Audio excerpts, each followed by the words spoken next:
waan harka namaa keessaa qeerransatu dabeessa qeerransa hidhaa galeen daaqotu irratti hagaa qaalluu kan isaan beennetutti naanna'ee faga lukkuu mana isaa moo'ee akka leencaa bokoku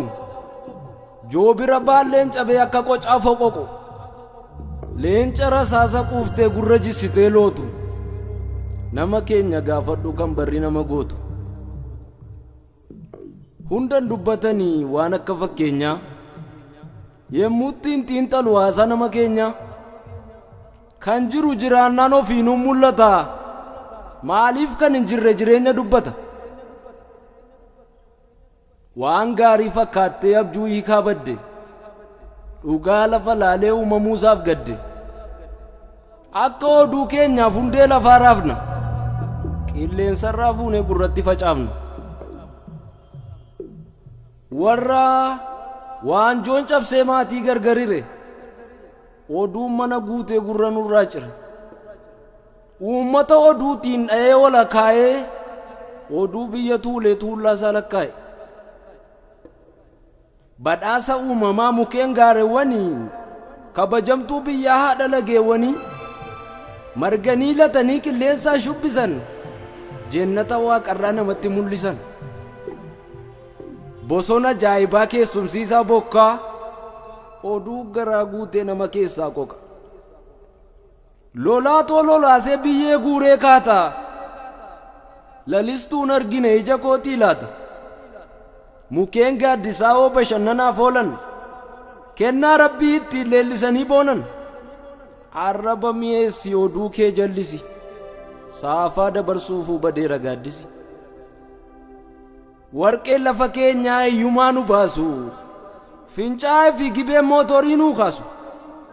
albuuda jedhanii oduun lafa ciru lafa keenya malee mana keenya hin jiru ameessi marratte misoomi bal'ate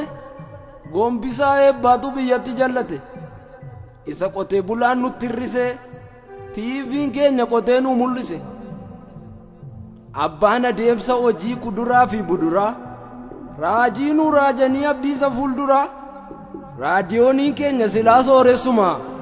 oduun naggeeffattu maal maqaan iyyuma midhaan gumbii guutee gombisaan taata'e kolbaa gidiraatiif agabuurraa ta'e warri gola keessaa qoonqoof wala koofne oduu odeessin akka waan machoofne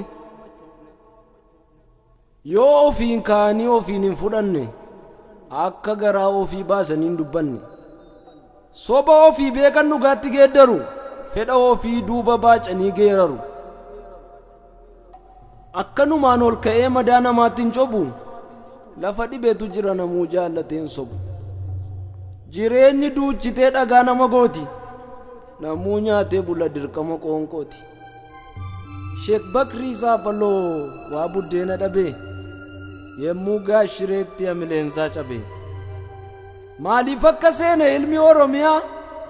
hiraana dubbattu kaambii Somaaliyaa marrummaan guduunfanii utuu dhugaaf falmanii abboota keenya durii warra boolla nammanii dhugaan isaanii biqilee iji isaanii argamu dhalootatu yaadata seenaan isaanii hin gatamu